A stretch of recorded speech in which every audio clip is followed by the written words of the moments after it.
Anak kedua Menteri Keuangan, Purbaya Yudisadewa, Yudo Kilisadewa meledek Anita Dewi, penumpang KRL yang tumbler atau botol minumnya hilang.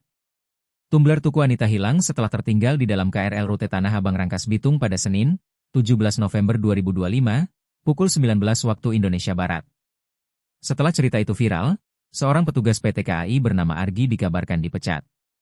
Di sisi lain, VP Corporate Secretary KAI Komuter, Karina Amanda, mengatakan perusahaan tidak pernah melakukan pemecatan sebagaimana narasi yang beredar.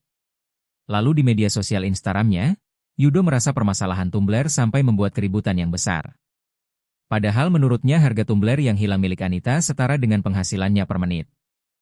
Tumbler hilang di kereta aja ributnya minta ampun. Padahal itu penghasilan gue per menit sambal rebahan, tulis Yudo Sadewa.